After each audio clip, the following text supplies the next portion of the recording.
മറ്റുള്ള ആൾക്കാർക്ക് പല ലീഡേഴ്സിനെയും മുന്നേ കാര്യങ്ങൾ കേട്ടിട്ടുണ്ട്, ചിലപ്പോൾ ചില സമയത്ത് എന്നെയും കേട്ട് കാണും. എന്നാലും ഇന്നത്തെ ദിവസം ഒരുപാട് വ്യക്തികളോട് ഈ ഒരു ഓപ്പർച്യൂണിറ്റിനെ കുറിച്ച് പറയാറുണ്ട്, ഞാനും പറയാറുണ്ട്. ഞാൻ ഇന്നും ഒരാളോട് പറഞ്ഞായിരുന്നു, ജസ്റ്റ് ഒന്ന് നടന്ന ഓഡിറ്റോറിയം വരുമോ, എനിക്ക് പ്രധാനപ്പെട്ട ഒരു കാര്യം നിങ്ങളോട് സംസാരിക്കാനുണ്ട്. അവര് പറഞ്ഞു എനിക്ക് വളരെ തിരക്കായിട്ട് ഒരു മീറ്റിംഗ് ഉണ്ട്. മീറ്റിംഗ് എന്ന് പറഞ്ഞാൽ പാർട്ടി ഇലക്ഷന്റെ സമയമല്ലേ, അപ്പൊ അതായിട്ട് ബന്ധപ്പെട്ട് എന്ത് വേണമെന്ന് തോന്നുന്നു. ചില ആൾക്കാർക്ക് അവസരങ്ങൾ കിട്ടായിട്ടല്ല, അത് മനസ്സിലാക്കാത്തത് കൊണ്ടാണ്. രക്ഷപ്പെടേണ്ട ആവശ്യം നമ്മളതാണ്, ആണല്ലേ? നമ്മളതാണ് ആവശ്യം. അപ്പൊ അതുകൊണ്ട് നിങ്ങളെ വിളിച്ച വ്യക്തി, ആ വ്യക്തിയുടെ വാക്ക് നിരസിക്കാതെ നിങ്ങൾ വന്നത്, അതുകൊണ്ടാണ് അവർക്ക് ആ പുതിയ വ്യക്തികൾക്ക് എല്ലാവരും കൂടി ചേർന്ന് ഒരു നല്ലൊരു കയ്യടി കൊടുക്കണം കേട്ടോ. അപ്പൊ നിങ്ങൾ ഇവിടെ വരെ എത്തി, ഇന്നത്തെ ഈ ഒരു ഹോളിലെത്തി. പക്ഷേ ഇവിടുന്ന് കുറെ കാര്യങ്ങൾ കേട്ടു, ഒരു കമ്പനി കുറെ പ്രൊഡക്റ്റുകളെ കുറിച്ച് പറഞ്ഞു, കാര്യങ്ങളെല്ലാം പറഞ്ഞു. പക്ഷേ ഡീറ്റെയിൽ ആയിട്ട് സംസാരിക്കുന്ന സമയമില്ലാത്തതുകൊണ്ടാണ് പ്രൊഡക്റ്റ് ടച്ച് ചെയ്ത് പോയത്. ഇത് ഉപയോഗിച്ചാൽ എന്ത് റിസൾട്ട് കിട്ടും, അതേപോലെ തന്നെ ഇതിനെ കൊണ്ട് എന്താണ് നേട്ടങ്ങൾ. നമ്മളെല്ലാവരും വേറെ മേഖല വർക്ക് ചെയ്യുന്നവരല്ലേ, അപ്പൊ നമ്മൾ എന്തുകൊണ്ടാണ് ഇത്തരം കാര്യങ്ങൾ കേൾക്കുമ്പോൾ നമ്മളിത് ശ്രദ്ധ കൊടുക്കണം എന്നുള്ളതാണ്. അപ്പൊ അത്തരം സമയത്തിന്റെ പ്രശ്നമുള്ളത് കൊണ്ട് ഞാൻ കുറച്ച് വളരെ വ്യക്തമായി ഫാസ്റ്റ് ആയിട്ട് തന്നെ കുറച്ച് കാര്യങ്ങൾ കാണിക്കാം. ഓക്കെ,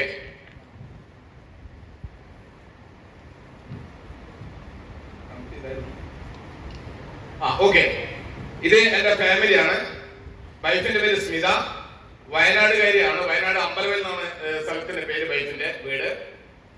മക്കൾ ഒരാള് ശ്രേയ, ഒരാള് ശ്വേത, രണ്ടാളും കോയമ്പത്തൂർ പഠിക്കുന്നു. ഇപ്പോ ഞാൻ വയനാട് ജില്ലയിൽ കുറെ വർഷം ഉണ്ടായിരുന്നു. ഞാനൊരു ലോറി ഡ്രൈവർ ആയിരുന്നു. ഈ ബിസിനസ്സിൽ വരുന്നതിന് തൊട്ട് മുന്നേ ഞാൻ ചെയ്ത മേഖല ലോറി ഡ്രൈവർ ആയിരുന്നു. ലോറി ഡ്രൈവർ മാത്രമല്ല, ഒരു 3-4 ലോറി ഉണ്ടായിരുന്നു. അതിലൊരു ലോറിയിൽ ഞാനായിരുന്നു ഡ്രൈവർ. അപ്പം അതിനെ കുറെ മുന്നേ ഒരുപാട് മേഖലയിൽ വിദ്യാഭ്യാസമൊക്കെ വളരെ കുറച്ച് വിദ്യാഭ്യാസം എടുത്തതിന് ശേഷം ഒരുപാട് മേഖലയിൽ ജോലി ചെയ്തിട്ടുണ്ട്. ഹോട്ടൽ പണി മുതൽ തുടങ്ങി 10 രൂപയ്ക്ക് സൈക്കിൾ ഷോപ്പിൽ വരെ ഞാൻ ജോലി ചെയ്തിട്ടുണ്ട്, റെന്റിന് കൊടുക്കുന്ന സൈക്കിൾ ഷോപ്പിൽ പോലും. പകരം വന്ന് 25 രൂപക്കാണ് ഹോട്ടലിൽ നിർമ്മലഗിരി കോളേജ് ക്യാൻറ്റീനിൽ വർക്ക് ചെയ്യുന്നത്. 5 വർഷം മഴ കഴിഞ്ഞിട്ട് ഞാൻ ഇറങ്ങുന്ന സമയത്ത് ആ ലാസ്റ്റ് കാലഘട്ടത്തിൽ എന്റെ കൂലി 25 രൂപ 50 രൂപയായിരുന്നു. അതിനുശേഷം ഞാൻ അവിടെ നിന്ന് നേരെ ലോറിയിലെ ക്ലിയറായിട്ട് പോകണം. അതിനുശേഷമാണ് ഞാൻ വയനാട് ജില്ലയിലേക്ക് 1996 പോകുന്നത്. അന്ന് പോകാനൊരു കാരണത്തിനേ ഉള്ളൂ, ക്രിക്കറ്റ് കളിയോട് ഭയങ്കര ഇഷ്ടമായിരുന്നു. കണ്ണൂർ ജില്ലയിൽ നിന്ന് പല സ്ഥലങ്ങളിൽ നിന്നും തലശ്ശേരി സ്റ്റേഷനൊക്കെ അന്നത്തെ കാലത്ത് പ്രാക്ടീസ് ചെയ്യും. എന്റെ കൂടെ കളിച്ച പല ആൾക്കാരും കേരളത്തിന്റെ ഓപ്പൺ ബാറ്റ്സ്മാൻ നാരായണൻകുട്ടിയും സ്പിന്നർ ബോളർ CTK മൈസൂറും അവരെല്ലാം കേരള ടീമിൽ പോയി. നമ്മൾക്ക് അങ്ങനെ വലിയ ചാൻസ് ഒന്നുമില്ല. കാരണം എന്താ വെച്ചാൽ കാശില്ലെങ്കിൽ എന്ത് കളി കളിച്ചും ഒരു കാര്യമില്ല, അത് അവിടെ കിടക്കും. അത് എന്നോട് പറയാൻ കാരണം നിങ്ങളുടെ കുട്ടികളെല്ലാം നല്ല കഴിവുറ്റ കുട്ടികളാണ്, അവരെ വളർത്തിയെടുക്കണമെങ്കിൽ നല്ല കാശ് വേണം. അതുകൊണ്ടാണ് ഞാനത് പറഞ്ഞത് കേട്ടോ. അപ്പൊ അന്നേരം വയനാട് ജില്ലയിൽ പോയി വയനാട് ജില്ലാ ടീമിലേക്കൊക്കെ നന്നായി കളിച്ചു. അങ്ങനെ നിൽക്കുമ്പോഴാണ് വയനാട് ജില്ലയിൽ എനിക്ക് കരിങ്കൽ കോറികൾ കിട്ടുന്നത്. എന്റെ അച്ഛനും അമ്മയും കരിങ്കൽ തൊഴിലാളികളായിരുന്നു, കൂലിപ്പണിക്കാരായിരുന്നു കോറിയിൽ. അച്ഛൻ നന്നായി ജോലി ചെയ്യും, അതുപോലെ നന്നായിട്ട് നല്ല കലാകാരനായിരുന്നു. അത് നല്ല ചീട്ട് കളിയുമുണ്ട്, നല്ല മദ്യപിക്കും. കുടുംബത്തിന് വലിയ ഗുണങ്ങളൊന്നുമില്ല. പാവം കഴിഞ്ഞ 1.5 വർഷം മുന്നേ ആൾ മരിച്ചുപോയി. ഒരു 12 വർഷം ട്രീറ്റ്മെന്റിൽ വന്നതിന് ശേഷമാണ് മരിച്ചുപോയത്. 3 പെങ്ങന്മാരായിരുന്നു. 3 പെങ്ങന്മാരെ കെട്ടിച്ചുള്ള ഭാഗ്യം ലഭിച്ച വ്യക്തിയാണ് ഞാൻ. 3 പെങ്ങന്മാരെ കഷ്ടപ്പെട്ട് കല്യാണം കഴിച്ച് വിടുന്ന സമയത്ത് എന്റെ അപ്പൻ കല്യാണം കഴിഞ്ഞ അന്ന് രാത്രി എന്നെ കെട്ടിപ്പിടിച്ചെനിക്ക് ഉമ്മ തരും. മകൻ എന്റെ മാനം കാത്തു. ഇതാണ് എനിക്ക് ആകെ കിട്ടുന്നൊരു ഉമ്മയാണ്. പക്ഷെ എന്നാലും കുഴപ്പമില്ല. കാരണം അറിയോ, നമ്മളൊരു കുടുംബത്തിന്റെ കാര്യം നോക്കുമ്പോഴാണ് നമ്മളാകുന്നത്, ആണല്ലേ? അല്ലേ? അപ്പൊ നമ്മളെ കഴിവ് കാരണം മദ്യപാനോ മയക്കുമരുന്നോ അങ്ങനത്തെ കാര്യത്തിലൊന്നും പോവാതെ നമ്മളെ കുടുംബത്തിന് വേണ്ടി, കാരണം അവർ നല്ല ജീവിതം, മറ്റൊരു അമ്മേന് നല്ല ജീവിതം നമ്മൾക്ക് വേണ്ടി തന്നതുകൊണ്ട് നമ്മൾ എന്തെങ്കിലും കാര്യങ്ങൾ ചെയ്യണം. ഇങ്ങനെ ഒരുപാട് കാര്യങ്ങളെല്ലാം കുടുംബത്തിന് വേണ്ടി ചെയ്തു. അതിനുശേഷമാണ് വയനാട് ജില്ലയിൽ ഞാൻ കരിങ്കൽ കോറിയും കോൺട്രാക്ട് വർക്കൊക്കെ എടുക്കുമായിരുന്നു. ലാസ്റ്റ് ഞാൻ അവിടെ കോൺട്രാക്ട് വർക്ക് ചെയ്ത വർക്ക് ഒരു സർവജന സ്കൂളുണ്ട്. ആ സർവജന സ്കൂൾ എല്ലാവർക്കും അത് മനസ്സിലാവുന്നില്ല. അപ്പം നമ്മളെ റിട്ടയർഡ് SI ഇവിടെ ഉണ്ട്, സാർ മനസ്സിലാവും അല്ലെ? സുൽത്താൻ ബത്തേരിയുള്ള സർവജന സ്കൂൾ അറിയോ? യെസ്. അന്ന് ഒരു കാര്യം പറഞ്ഞിട്ട് മനസ്സിലാവും. ഒരു ഗ്ലാസ് മുറിയിൽ നിന്ന് ഒരു കുട്ടിയെ പാമ്പ് കടിച്ച് മരിച്ചില്ലേ, ആ ഹൗസ് സ്കൂളാണ് സർവജന സ്കൂൾ. അതിന്റെ ചുറ്റും അതിൽ നിർമ്മിതിന്റെ ടെൻഡർ എടുത്ത് ഞാനാണ് ചെയ്തത്. എന്റെ പേര് അവിടെ കാണാൻ പറ്റും. അങ്ങനെ നല്ല ലെവലിലേക്ക് പോയ ഒരാളായിരുന്നു. ഒരു കോറിയിലും കോൺട്രാക്ട് വർക്കിനും എല്ലാം കൂടി എനിക്ക് ഏകദേശം 100 മേലെ പണിക്കാരുണ്ടായിരുന്നു. കണക്കിന് 3 ആളുണ്ടായിരുന്നു. നല്ല ചെറിയ പ്രായത്തിൽ നല്ല മുതലാളിയായിരുന്നു. പക്ഷെ 2005 പൊട്ടി പാപ്പരായി. കാരണം കോറലെല്ലാം സ്റ്റേ ആയി. ലാസ്റ്റ് ഒരു നേരത്തെ ഭക്ഷണം വരെ കഴിക്കാൻ പറ്റാത്ത ഒരു സിറ്റുവേഷൻ നിൽക്കുന്ന സമയത്ത് അന്നത്തെ ഞങ്ങൾ ഒരുമിച്ച് കളിച്ച ഒരു എസ് ഐ വിശ്വമിൽ സാർ, സുത്തമത്തിൽ എസ് ഐ ലാസ്റ്റ് കണ്ണൂരിൽ CI ആയിരുന്നു, ലാസ്റ്റ് കുന്നുകുളം DYSP സാർ. ഇപ്പൊ പെൻഷൻ ദിവസം എന്നോട് പോയായിരുന്നു സാറ്. ഞാൻ ഇങ്ങനെ പട്ടിണി കിടക്കുന്ന കണ്ടുകൊണ്ടായിരിക്കാം സാറിനോട് ഒരു സോമവാരം 2 ജോഡി ഡ്രസ്സ് എടുത്തിട്ട് സുത്തമത്തിന് ശേഷം വരണം. എന്തിനാന്ന് ഞാൻ ചോദിച്ചിട്ടില്ല. അവിടെ എത്തിയപ്പോ എന്നോട് പറഞ്ഞു ഉത്തരമേഖല IG വേണുഗോപാൽ സാർ വരുന്നുണ്ട്, സാറിനെ കൂടി ഒന്ന് ഊട്ടി മസരം കൂടി വരുന്നു പോകണം. ഓക്കെ, 2 ദിവസം ഫുഡ് റെഡി ആയാലും എന്ന് വിചാരിച്ചിട്ടാണ് സാറിന്റെ കൂടെ പോകുന്നത്. അതിനുശേഷം കുറച്ചു കാലം സാറിന്റെ കൂടെ നിൽക്കാൻ സാധിച്ചു എനിക്ക്. അങ്ങനെ ഞാൻ ഇടയ്ക്കൊക്കെ ഇവിടെ IG ഓഫീസിൽ, കോഴിക്കോട് IG ഓഫീസിൽ ഞാൻ വന്നിട്ടുണ്ട്. പക്ഷേ ഒരു കാലഘട്ടം കഴിഞ്ഞ സമയത്ത് എനിക്ക് നട്ടിലെടുത്തൊരു ഓപ്പറേഷൻ കഴിഞ്ഞു. ഞാൻ ആ ജോലി വേണ്ടെന്ന് വെച്ചു. അങ്ങനെയാണ് ഞാൻ ലോറി മേഖലയ്ക്ക് വരുന്നത്. അങ്ങനെ ഒരു 3-4 ലോറിയൊക്കെ നിൽക്കുമ്പോഴാണ് നെറ്റ്വർക്ക് മാർക്കറ്റിംഗ് എന്ന ഈ കമ്പനിയിലേക്ക് വരാൻ ഒരു എൻട്രി ലഭിക്കുന്നത്. കുഴപ്പമില്ല, കാര്യങ്ങളൊക്കെ കേട്ടു. പക്ഷെ പുതിയ ആൾക്കാർ ഇങ്ങനെ പല കാര്യങ്ങൾ കേൾക്കില്ല. നമ്മളെല്ലാവരും കേട്ടില്ലേ, ഒരുപാട് ആൾക്കാരോട് ഈ ഓപ്പർച്യൂണിറ്റി പറയാറുണ്ട്. പക്ഷെ ആൾക്കാർ അത് ശ്രദ്ധിക്കാറില്ല. അങ്ങനെ ശ്രദ്ധിക്കാത്തത് കൊണ്ട് അവർക്കത് മനസ്സിലാവണമെന്നില്ല. എന്നാലും എന്നോട് പറയുന്ന സമയത്ത് എനിക്ക് അത്ര വലിയ ഇഷ്ടമല്ലായിരുന്നു ഈ മേഖല. കാരണം എന്താണെന്ന് അറിയോ, ഇതൊക്കെ വലിയ മെനകളുള്ള പരിപാടിയാണ്. ആൾക്കാരോട് സംസാരിക്കണ്ടേ. നമുക്കതൊന്നും സംസാരിച്ച ശീലമില്ല. വണ്ടി ഓടിച്ചേ ശീലമുള്ളൂ. പിന്നെ എങ്ങനെയാണ് ആൾക്കാരോട് കാര്യങ്ങൾ സംസാരിക്കുന്നത്? മാർക്കറ്റിംഗ് അറിയത്തില്ല. പക്ഷെ എന്നാലും ഇതിനെക്കുറിച്ച് ചിലപ്പോൾ ദൈവം ഒരു വര വരച്ചാൽ ചിലപ്പോൾ അതിൽ നമ്മൾ പെടും. അല്ലെ, ശരിയല്ലേ? അപ്പൊ ദൈവം എന്റെ അടുത്ത് മൈലേജ് എന്നൊരു കമ്പനിയുടെ ഒരു വര വരച്ച് കാണും. അതുകൊണ്ടാണ് ഇതേ ശ്രദ്ധിക്കാനും ഇതിലേക്ക് വരാനും സാധിച്ചത്. വന്നാലും ഇന്ന് കുഴപ്പമില്ലാതെ ജീവിക്കുന്നു. എന്നാലും ഈ കമ്പനിയെ കുറിച്ച് 2 വാക്ക് പറയണ്ടേ, മൈലേജിനെ കുറിച്ച് പറയണ്ടേ. ഈ കമ്പനി ഇന്ത്യൻ കമ്പനിയാണ്. ഈ കമ്പനിയിൽ വർക്ക് ചെയ്ത് കഴിഞ്ഞാൽ ലോകത്ത് വാല്യുബിൾ ആയിട്ടുള്ള ഒരുപാട് കാര്യങ്ങളുണ്ട്. അതിൽ പ്രധാനപ്പെട്ട 4 കാര്യങ്ങൾ കമ്പനി നമുക്ക് തരും. ഒന്ന്, നമുക്ക് ഹെൽത്ത് തരും. രണ്ടാമത്തെ വെൽത്ത് ക്രിയേഷൻ, കാശ് ഉണ്ടാക്കാൻ സാധിക്കും. മൂന്നാമത്തെ നോളജ് ഉണ്ടാക്കാൻ സാധിക്കും. നാലാമത്തെ ഹാപ്പിനെസ്, സന്തോഷം ഉണ്ടാക്കാൻ സാധിക്കും. 4 കാര്യങ്ങളും ഒരേപോലെ കിട്ടുന്ന ഒരു ഫ്രീഡം ഉള്ള ഒരു കമ്പനിയാണ് മൈലേജ് എന്ന കമ്പനി. ഈ കമ്പനിയിലാണ് ഞാനും വന്നത്. ഇവിടെ ഒരുപാട് ലീഡേഴ്സ്, ഇന്ന് സംസാരിച്ച ഒരുപാട് ലീഡേഴ്സും ഇന്ന് കേരളത്തിലും കേരളത്തിന് പുറത്തും ഒരുപാട് ആൾക്കാർ ഡിസ്ട്രിബ്യൂട്ടേഴ്സും ലീഡേഴ്സും വർക്ക് ചെയ്യുന്നു. എന്റെ ബിസിനസ്സിൽ എനിക്ക് 21ഓളം സ്റ്റേറ്റ് ബിസിനസ് ഉണ്ട്. ഞാൻ കണ്ണൂർ ജില്ലയിൽ പുത്തൂർക്ക് തുടങ്ങിയ ബിസിനസ്സാ. ഇത് എങ്ങോട്ടാ പോയത് ഒരു കൊടുത്തില്ല. നമ്മൾ പോണ്ടാന്ന് പറയുന്നത് കേൾക്കുന്നില്ല. കേരളത്തിന് പുറത്തും കൂടുതൽ മിലിറ്ററിക്കാരാണ്. എന്നാൽ കുറെ ഡോക്ടേഴ്സും കുറെ ഹെൽത്ത് ഇൻസ്പെക്ടർമാരും കുറെ ടീച്ചേഴ്സും കോളേജ് ലെക്ചർമാരടക്കം സാധാരണ കൂലിപ്പണിക്കാർ പോലും ഒരുപാട് ആൾക്കാർ നമ്മുടെ കൂടെ വർക്ക് ചെയ്യുന്നു. കാരണം ഇന്ന് ഇവിടെ വിദ്യാഭ്യാസ യോഗ്യത ചോദിക്കുന്നില്ല. എന്നാലും കമ്പനി കൊടുക്കുന്ന പ്രധാനപ്പെട്ട കാര്യത്തിൽ എന്താ പറയാ, പ്രൊഡക്റ്റുകളെ കുറിച്ച് സാർ നന്നായിട്ട് വളരെ വ്യക്തമായി തന്നെ പറഞ്ഞു. എന്നാലും അതിനെക്കുറിച്ച് ഡീപ്പായിട്ട് സംസാരിക്കാൻ സമയമില്ല. ഒരു ദിവസത്തെ 2, 3, 4 കൂടി വരെ ഒരാഴ്ച വരെ വേണ്ടി വരും ഓരോ പ്രൊഡക്റ്റിനെ കുറിച്ച് കീറിമുറിച്ച് പറയണമെങ്കിൽ. പക്ഷെ അത്ര നമുക്ക് പറയാൻ സമയമില്ലല്ലോ. അപ്പൊ എന്തായാലും നമുക്ക് നല്ല ആരോഗ്യം മെച്ചപ്പെടുത്താനുള്ള നല്ല ഉൽപ്പന്നങ്ങളാണ് കമ്പനി തരുന്നത്. ഇനി ഇതെന്തുകൊണ്ടാണ് ഈ ഉൽപ്പന്നങ്ങൾ ഉപയോഗിക്കേണ്ടത്? നമ്മൾക്ക് ഇങ്ങനെ പറയാം, ഒരു മനുഷ്യന്റെ ശരീരത്തിൽ ഹ്യൂമൻ ബോഡിക്ക് നമ്മുടെ ഓർഗൻസ് എല്ലാം നന്നായി പ്രവർത്തിക്കണമെങ്കിൽ ഒരു 15% വൈറ്റമിൻസ് ഒരു ദിവസം വേണം, 5% മിനറൽസ് വേണം, 30% പ്രോട്ടീൻ വേണം, അതേപോലെ തന്നെ 10% ഫാറ്റ്, ഒരു 40% മതി കാർബോഹൈഡ്രേറ്റ്. പക്ഷേ രാവിലെ രാത്രി വരെ നമ്മൾ കഴിക്കുന്നത് കാർബോഹൈഡ്രേറ്റ് ലൈവ് ഭക്ഷണമല്ലേ, ആണല്ലേ? അപ്പൊ നമ്മളെ ഓർഗൻസ് പ്രവർത്തിക്കാനുള്ള നല്ല സാധനം നമ്മൾ കൊടുത്തോ? ഇത് നമ്മളോട് ചോദിക്കേണ്ടതാ. പണ്ടുള്ള ആൾക്കാർക്ക് നല്ല ഭക്ഷണം കഴിച്ചായിരുന്നു, അതുകൊണ്ട് അവർക്ക് നല്ല ആരോഗ്യമുണ്ടായിരുന്നു. 90, 100, 102 വയസ്സ് വരെ അവർ ജീവിച്ചു. പക്ഷെ ഇന്ന് ആൾക്കാരുടെ അവസ്ഥ എന്താ? ഇന്ന് കഴിക്കുന്ന ഫുഡാണ് ഏറ്റവും വലിയ പ്രശ്നം. അപ്പൊ അങ്ങനെ മായം ചേർന്ന ഭക്ഷണങ്ങളും എല്ലാം വരുന്നു. അതേപോലെ തന്നെ പച്ചക്കറിയിലും ഫ്രൂട്ട്സിലും എല്ലാം മായം. അതിനെല്ലാം മായം ചേർന്ന ഭക്ഷണം കഴിച്ചുകൊണ്ട് നമ്മൾക്ക് ആവശ്യമുള്ള സാധനം കിട്ടാത്തത് കൊണ്ടും കുട്ടികൾക്കടക്കം ഇന്ന് സാന്ത്വനങ്ങൾ എല്ലാ സാധനവും വാങ്ങിച്ചു കൊടുക്കുന്നത് കൊണ്ടാണ് ആരോഗ്യത്തിന് പ്രശ്നങ്ങൾ ഉണ്ടായിരിക്കുന്നത്. അതേപോലെ തന്നെ ഇന്ന് ഏറ്റവും നല്ല ബിസിനസ് ആയ ഹോസ്പിറ്റലും തഴച്ചു വളരാനുള്ള കാരണം. ഇതിന് നമ്മൾ എന്നെ വരെ പഠിക്കേണ്ട ആവശ്യമില്ല. പഠിക്കേണ്ട ആവശ്യമുണ്ടോ? ഒരിക്കലും ഇല്ല. നമ്മളൊന്ന് ചിന്തിച്ചു നോക്കിയാൽ മതി. പണ്ടൊരു പനി വന്നാൽ നമ്മൾ എന്ത് ചെയ്താൽ മതി? ഒരു ഗവൺമെന്റ് ഹോസ്പിറ്റലിൽ ഒരു ജാറിൽ റോസ് കളറുള്ള വെള്ളം ഉണ്ടാവും. ആ സാധനം ഒരു കുപ്പി വന്നിട്ട് ഒരു 3 നേരം കഴിച്ചാൽ മതി. പിന്നെ ഒരു പേപ്പറിൽ 2, 3 ടാബ്ലറ്റ് തരും. അതൊരു പേപ്പറിൽ ചുറ്റിട്ടാണ് തരുന്നത്. ഈ സാധനം 1 വീതം 3 നേരം കഴിച്ചാൽ നമ്മൾ പനി പോയി. ശരിയല്ലേ? ഇന്ന് പനി എന്ന് പറഞ്ഞ് പോയി കഴിഞ്ഞാൽ ഏത് പനിയാണെന്ന് കണ്ടുപിടിക്കണം. ശരിയല്ലേ? ഡെങ്കിപ്പനിയാണോ, മങ്കിപ്പനിയാണോ, തക്കാളിപ്പനിയാണോ ഏതൊന്നും അറിയത്തില്ല. അപ്പൊ ഇതിന് ഒരുപാട് ടെസ്റ്റ് ചെയ്യണം. ടെസ്റ്റ് വേണ്ടെങ്കിലും പഠിപ്പിക്കും. കാരണം അവരുടെ ടെസ്റ്റ് മാസമാണെങ്കിൽ നമ്മളെ ടെസ്റ്റ് നിന്ന് കൊടുക്കണം, വേണ്ടേ? യെസ്. അപ്പൊ ഇങ്ങനെ ഒരുപാട് പ്രശ്നങ്ങളുണ്ട്. പക്ഷേ നമ്മൾക്ക് അങ്ങനെ സാധനങ്ങൾ കിട്ടാത്തത് കൊണ്ടാണ് വെൽനസ് ഉൽപ്പന്നങ്ങൾ ഉപയോഗിക്കുന്ന അവസരങ്ങൾ കമ്പനി മുഖാന്തരം വരുന്നത്. മനസ്സിലായോ? അതുകൊണ്ട് അതിന് വേറെ പ്രത്യേകിച്ച് ചിന്തിക്കേണ്ട ആവശ്യമൊന്നുമില്ല. ഓക്കെ. എന്നാൽ കുടുംബത്തിനെ കുറിച്ച് 2-3 കാര്യങ്ങൾ സംസാരിക്കാറുണ്ട്. ഞാൻ ഈ ഓഡിയൻസിനോട് ചോദിക്കാൻ ആഗ്രഹിക്കുന്നത് അറിയോ, നമ്മുടെ സന്തോഷമായ കുടുംബ ജീവിതമാണോ നമ്മൾക്കുള്ളത്? ആണോ? ഇപ്പൊ തന്നെ ആരും മിണ്ടുന്നത് പോലും ഇല്ല. എന്താ കാരണം? ഉള്ളിൽ ഭയങ്കര ഒരു വിങ്ങല അല്ലേ? മുഖം ഇവിടുന്ന് അങ്ങോട്ട് അവിടെ ഇവിടെ എത്തുമ്പോൾ കുഴപ്പമില്ല, ഇവിടുന്ന് അങ്ങോട്ട് നോക്കിക്കഴിഞ്ഞാൽ നിങ്ങൾ എന്തെല്ലാം കളിയാണ് കളിക്കുന്നത് അവിടെ നിന്നിട്ട്. ഹലോ, എന്തിനെങ്കിലും സങ്കടപ്പെടുന്നത്? നമ്മൾ സന്തോഷിക്കുന്ന സമയമല്ലേ? അപ്പൊ നമ്മൾക്കറിയോ, നമുക്ക് ഒരുപാട് പ്രശ്നങ്ങൾ ഉള്ളത് കൊണ്ട് നമ്മൾക്ക് സന്തോഷിക്കാൻ വകയില്ല.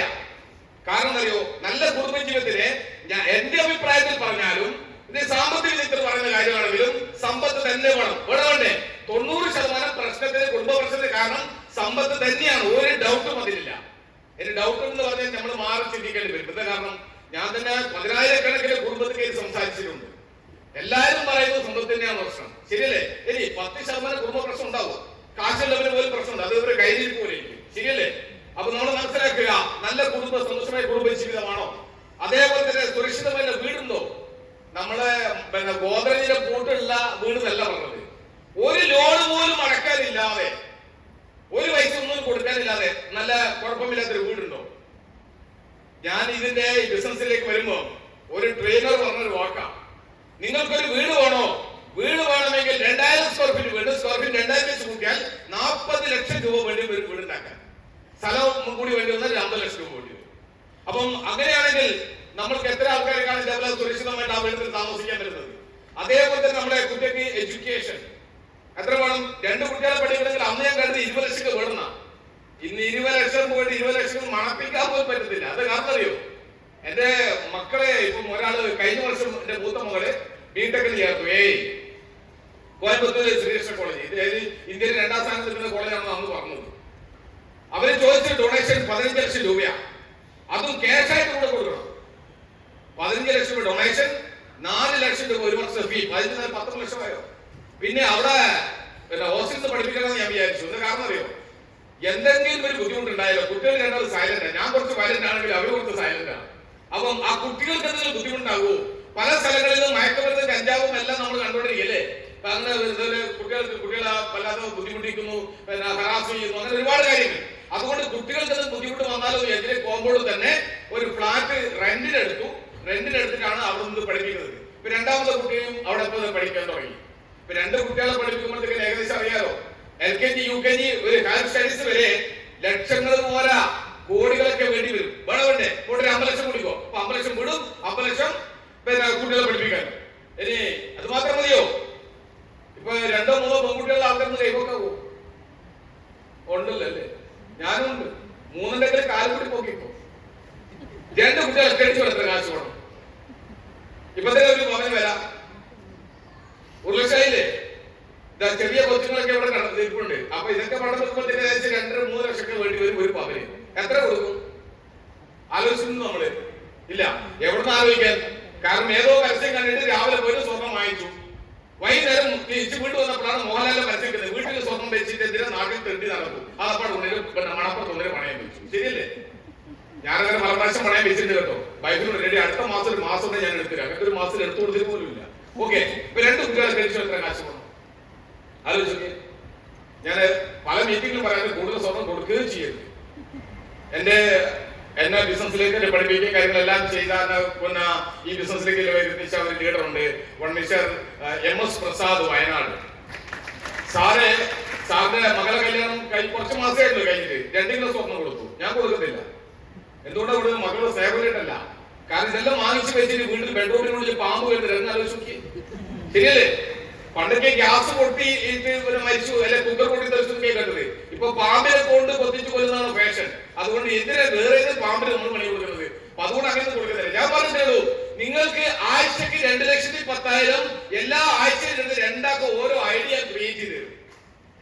അപ്പൊ മാസം 10 ലക്ഷം ഇല്ലേ? പോരെ? പക്ഷേ ഞാൻ അവിടെ ഒരു പാഠം പഠിക്കണം. ഒരു കാരണവശാലും കിട്ടുന്നവർ അപ്പം തന്നെ എന്തില്ല, ഞാൻ നോമിനി ആക്കൂല.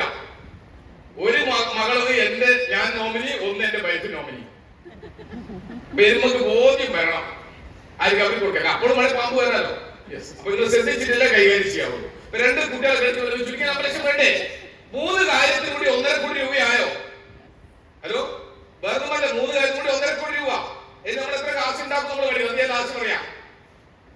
ഇനി ഇതേപോലെ തന്നെ നിലവിലുള്ള അസുഖത്തൊരു മോചനം നമ്മളെല്ലാം പോലും ഒന്ന് ചെക്ക് ചെയ്താലുണ്ടല്ലോ, എന്തെങ്കിലും ഒരു കുഴപ്പമുണ്ടാവും അല്ലെ? ഏതോ സിനിമയിൽ പറഞ്ഞേ, ഇന്ന് സൂക്ഷിച്ച് നോക്കി എനിക്ക് എന്തെങ്കിലും കുഴപ്പമുണ്ടോ എന്നുള്ളത് കേട്ടില്ലേ? മത്സ്യത്താൽ സിനിമയിലാന്ന് തോന്നുന്നു. എന്ന് പറഞ്ഞാൽ നമ്മളെ പോയി ടെസ്റ്റ് ചെയ്താൽ എന്തെങ്കിലും ഒരു കുഴപ്പം നമ്മൾക്ക് ഉണ്ടാവില്ലേ? ഉണ്ടാവും. അപ്പൊ ഒരു നല്ല അസുഖമൊന്നും ഇല്ലാതെ നമ്മളെ പയർ മണി ചെറിയ കുട്ടികൾ ഓടി നടക്കുമ്പോൾ നമുക്ക് ഓടി നടക്കാൻ സാധിക്കണം. അപ്പൊ അതിനൊരു മോചനം നമുക്ക് താല്പര്യമുള്ള കാര്യങ്ങളാണ്. കടങ്ങളൊന്നുമില്ലാത്ത ജീവിതം. ഇപ്പൊ എല്ലാവരും മുഖത്തത്തെ കിടക്കുന്ന ഒരു മ്ലാനത എന്നറിയോ? എന്തൊക്കെയോ അടക്കാനും എന്തൊക്കെയോ കൊടുക്കാനുണ്ട്. ഞായറാഴ്ച ദിവസം എല്ലാവരും ടെൻഷൻ, ചിട്ടിയും പട്ടിയും കുറെ സാധനം ഉണ്ടാവും. ബാക്കി 2 ദിവസം ബാങ്കിന്റെ വിളിയായിരിക്കും. ശരിയല്ലേ? അപ്പൊ അങ്ങനെ ഒരുപാട് പ്രശ്നങ്ങൾ. പക്ഷെ കടകളൊന്നുമില്ലാതെ ഒരു കാശും ആർക്കും കൊടുക്കാനില്ലാതെ ഒരു 500 നോട്ടെങ്കിലും സ്വന്തമായിട്ട് നമ്മളെ പോക്കറ്റ് വെച്ച് കിടന്നുകൊണ്ട് ആലോചിച്ച് നോക്കിയേ. ആരാണ് ആഗ്രഹിക്കാത്തത് അല്ലേ? അപ്പം അതുകൊണ്ടാണ് ഇത്തരം കാര്യങ്ങളിൽ നിന്ന് വളരെ ശക്തമായി തന്നെ പറയുന്നത്. അതേപോലെ തന്നെ വാർദ്ധക്യകാലത്തുള്ള ജീവിതം, ഇത് നമ്മള് ഒന്ന് മനസ്സിരുത്തി ഒന്ന് ആലോചിക്കേണ്ട കാര്യമാണ്. കാരണം ഏത് രക്ഷിതാക്കളും അവരുടെ മക്കളെ ചെറുതായിരിക്കുമ്പോൾ മുതലേ നല്ല ഡ്രസ്സും നല്ല ഭക്ഷണവും നല്ല മരുന്നും എല്ലാം നല്ല വിദ്യാഭ്യാസവും എല്ലാം കൊടുത്ത് വളർത്തും. കുട്ടികളെ വണ്ണം വയ്ക്കും, അവർ നല്ല ജോലിയും വായിക്കും ചിലപ്പോ. പക്ഷേ കുറെ കഴിയുമ്പം അച്ഛനമ്മനെ നോക്കണമെന്നില്ല. നോക്കുന്ന ആൾക്കാരുണ്ട്, നോക്കാത്ത ആൾക്കാരാണ് കൂടുതൽ. എന്താ കാരണം അറിയോ? പണ്ട് കൂട്ടുകുടുംബമായിരുന്നു, ഇപ്പൊ അണുകുടുംബമാണ്. കാരണം ഇന്നേ കല്യാണം കഴിക്കുമ്പോ പുള്ളിക്കാരൻ ചെലവെടുത്താൽ മതി, പക്ഷേ ഭാര്യയുടെ ചെലവ് കൊടുക്കാമെന്ന് പറഞ്ഞാണ് കൂട്ടിന് വരുന്നത് അല്ലേ? ഞാൻ കല്യാണം കഴിച്ചൊരു ക്രിസ്ത്യനെയാണ്, ഓക്കെ. എന്റെ കയ്യിലേക്ക് ആളെ കൈ വെച്ച് തരുമ്പോ ഈ കംപ്ലീറ്റ് കാലം ഞാൻ തീറ്റി പോറ്റിക്കൊള്ളാന്ന് പറഞ്ഞാണ് കൂട്ടി വന്നത്. അപ്പൊ നമ്മൾ തീറ്റി പോറ്റണ്ടേ? അപ്പം നമ്മൾ ചെലവ് കൂടിയില്ലേ? അങ്ങനെയാണെങ്കിൽ നമുക്ക് പിന്നെ ഒരു കുട്ടി ജനിച്ചു, ചെലവ് കൂടി. അടുത്ത കുട്ടി ജനിച്ചു, ചെലവ് കൂടി. പിന്നെ 3-4 കാര്യം പറയണം. അപ്പൊ ചെലവുകൾ കൂടിക്കൊണ്ടേയിരിക്കും, വരുമാനം മാത്രം വർദ്ധിക്കൂലല്ലോ. വർദ്ധിക്കോ? ഇല്ല. അപ്പൊ നമ്മളൊന്ന് മനസ്സിലാക്കണം, ഇന്ന് രക്ഷിതാക്കളെ മാറ്റി നിർത്തുന്നു. കാരണം ഭാര്യനെയാണോ ഒഴിവാക്കുക ചെലവ് കൂടുമ്പോ, മക്കളെയാണോ ഒഴിവാക്കുക, അല്ല അച്ഛനെയോ അമ്മേനെയാണോ? നിങ്ങൾ ആലോചിച്ച് എത്രമാത്രം വീഡിയോയിലൂടെ, ഫേസ്ബുക്കിലൂടെ, വാട്സപ്പിലൂടെ ഒക്കെ ഒരുപാട് വീഡിയോ വന്നു. ഇന്ന് പ്രായം ചെന്നവരെ തല്ലുന്നു, പ്രായം ചെന്നവരെ റോഡിൽ പുറത്തേക്ക് കൊണ്ടുപോയി തള്ളിവിടുന്നു. വൃദ്ധസദനം എവിടെ നിങ്ങൾ കാണും? 2 ഫാമിലിനെയാണ് കാര്യം. കണ്ടോ? ഇത് കുറച്ച് കാശുള്ള ഫാമിലി, നല്ല സന്തോഷം. കണ്ടോ? 110 ബൾബ് കത്തുപോലെ ചിരിക്ക് കണ്ടോ? അടിപൊളിയാ. ഇവിടെ നോക്കിയാൽ ഇത് വൃദ്ധസദനമാണ്. 2 തമ്മിൽ വ്യത്യാസം. നാളെ നമ്മൾക്കും ഇതേപോലെ വരാതിരിക്കട്ടെ. പ്രായം ചെന്നവരെ കെയർ ചെയ്യുന്ന റെസ്പോൺസിബിലിറ്റി നമുക്കില്ല, ഉത്തരവാദിത്തം ഉണ്ട്. എന്താ അവരെ നല്ല ജീവിതം നമുക്ക് തന്നത്. അപ്പൊ അതുകൊണ്ട് തന്നെ അവരെ നന്നായിട്ട് നമ്മൾ കെയർ ചെയ്യണം. കെയർ ചെയ്യുന്നതിന് കാശ് വേണം. ഇപ്പൊ രക്ഷിതാക്കളും മക്കൾക്ക് കൊടുക്കുന്ന അവസരം നല്ല ജോലിയല്ല കൊടുക്കണ്ടേ? ഇതേപോലെയുള്ള കൂടുതൽ വരുമാനം കിട്ടുന്ന, അതേപോലെ തന്നെ ഒരു പാസീവ് ഇൻകം കിട്ടുന്ന ഒരു മേഖല, അതിനെ കുറിച്ച് അവരെ പഠിപ്പിക്കാനും മനസ്സിലാക്കി കൊടുക്കാനും രക്ഷിതാക്കളും ഒന്ന് തയ്യാറെടുക്കണം. അവരെ മാത്രം കൊടുക്കേണ്ട കാര്യമില്ല. യെസ്. അപ്പം ഇങ്ങനെയുള്ള ഒരു ജീവിതങ്ങൾ നമുക്ക് കിട്ടും. ഇനി ഇതിനൊക്കെ വേണ്ടി എന്തൊക്കെയാണ് കാശ് കിട്ടുന്നതെന്ന് അറിയോ? നമ്മുടെ നിലവിലെ പ്രശ്നം എന്നറിയോ? ഇതാണ്. ഒരു ദിവസം നമ്മൾ അറിയോ 1000 രൂപ ജോലി ചെയ്യുകയാണെങ്കിൽ 6 ദിവസം പോയി കഴിഞ്ഞാൽ 6000 രൂപ കിട്ടും. ഒരു മാസം 4 ആഴ്ച ഉള്ളതുകൊണ്ട് കേട്ടോ 24,000 ഉണ്ടാക്കാം. ഇപ്പോൾ 1000 കൂടി എന്റെ ആഡ് ചെയ്തിട്ടുണ്ട്. 25,000 കണക്കാക്കാൻ വേണ്ടിയില്ല. 25,000 × 12 മാസം, ഒരു വർഷം പോയി കഴിഞ്ഞാൽ 3 ലക്ഷം രൂപ ഉണ്ടാക്കാൻ പറ്റും. അങ്ങനെയാണെങ്കിൽ ഒരു 20 വർഷം ജോലി ചെയ്യാണെങ്കിലോ 60 ലക്ഷം രൂപ നമുക്ക് ഉണ്ടാക്കാൻ പറ്റും. ലീവാക്കാണ്ട് 20 വർഷം ജോലിക്ക് പോകണം കേട്ടോ. ഹലോ, പണ്ടാരോ പറഞ്ഞിട്ടില്ലേ? മോലാലിനെ പറഞ്ഞു തോന്നുന്നുണ്ട്. എന്തെങ്കിലും ഒരു ജോലി കിട്ടിയ ഇവിടെ ഒരു 10 ദിവസം ലീവ് എടുക്കാൻ. ശരിയല്ലേ? ഇപ്പം ബംഗാളിയിൽ കളിക്കാൻ കാരണം എന്താ? മലയാളിക്ക് പണി വേണ്ട. അപ്പം അതാണ് നമ്മൾ മനസ്സിലാക്കുന്നത്. ഇത്രയും കാശ് 60 ലക്ഷം രൂപ നമുക്ക് അങ്ങനെ ഉണ്ടാക്കാൻ പറ്റും. അപ്പൊ ഞാൻ ഒരു ട്രെയിനിൽ കണ്ടപ്പോ 60 ലക്ഷം ഉണ്ടാക്കാൻ പറ്റുമോ? അന്നേരം അവർ പറഞ്ഞേ 60 ലക്ഷം കിട്ടില്ല, 60 ലക്ഷത്തിന് 4 ആക്കി ഭാഗിക്കണം. 4 ആക്കി ഭാഗിച്ചു കഴിഞ്ഞാൽ 15 ലക്ഷം രൂപ നമുക്ക് സേവ് ചെയ്യാം. അതിൽ 3 ഭാഗവും നമുക്ക് എക്സ്പെൻസ് ആയിരിക്കും, ചെലവായിരിക്കും എന്ന് പറഞ്ഞു. ഹലോ, മൊബൈൽ നമ്മൾക്ക് ഉണ്ടല്ലോ, ആ മൊബൈൽ കാൽക്കുലേറ്റർ ഉണ്ടല്ലോ. ഇന്ന് വരെ ആ സ്ഥാനത്ത് ഒന്ന് കുത്തി നോക്കിയിട്ടുണ്ടോ? വീട്ടിൽ വെറുതെ ഇരിക്കുമ്പോൾ ഭാര്യനെയും ഭർത്താവിനെയും മക്കളെയും എല്ലാം വിളിച്ചിട്ട് ഒന്ന് കുത്തി നോക്കണം. നിങ്ങളെ എക്സ്പെൻസ് എത്ര ഒരു മാസം നമ്മൾ ഇതിനെ ഉണ്ടാക്കാൻ സാധിക്കുന്നത്? ഇങ്ങനെ ഒരുപാട് കാര്യങ്ങൾ നമ്മൾ തന്നെ സ്റ്റഡി ചെയ്യണം. അല്ലെങ്കിൽ ജീവിതം മുന്നോട്ട് പോലെ കേട്ടോ. കാരണം ഇവിടെ ഇരിക്കുന്ന ആളിന് 10-15 വർഷം കഴിയുമ്പോൾ കാര്യം ഇപ്പോഴും ഒന്ന് ചിന്തിച്ചു നോക്കണം. ആൾക്കാർക്ക് എന്താ പറഞ്ഞുകൂടാത്തത്? വേറെ ആരും കൊടുത്തല്ലേ? ഇനിയിപ്പം നരേന്ദ്രമോദി മാറിയാലോ, അല്ലെങ്കിൽ വേറെ ആരും വന്നാലോ, അല്ലെങ്കിൽ പിണറായി മാറിയാലോ, അങ്ങനെയൊന്നും ഇവിടെ ഇല്ല. അങ്ങനെയൊന്നും ഒരു ഗുണം കിട്ടുമെന്ന് ആരും വിചാരിക്കരുത്. വെറുതെ ഒന്നും കിട്ടുന്നില്ല. പണിക്ക് പോയാൽ മാത്രമേ കാശ് കിട്ടത്തുള്ളൂ. പക്ഷെ ഒരു പാസീവ് ഇൻകം പല മേഖലയിൽ കിട്ടത്തില്ല. കിട്ടുമോ? ഞാനൊരു ഡ്രൈവർ ആണെങ്കിൽ പാസീവ് ഇൻകം കിട്ടുമോ? ഇല്ല. അപ്പൊ അതാണ് നമ്മൾ മനസ്സിലാക്കേണ്ടത്. അപ്പം ഇത്രയും കാര്യങ്ങൾ കൊണ്ട് 1.5 കോടി വേണ്ട 3 കാര്യത്തില് ഈ 15 ലക്ഷം കിട്ടി എന്താക്കാനാണ്? ഇതാണ് നമ്മളൊന്നും പഠിക്കേണ്ട കാര്യം. ഇനി കാശിന്റെ ആൾക്കാരാണ്. ഞാൻ ഇവരെ മത്സ്യം പറയുന്നില്ല കേട്ടോ. ടിപ്ടോപ്പിന്റെ ഓണറാണ്.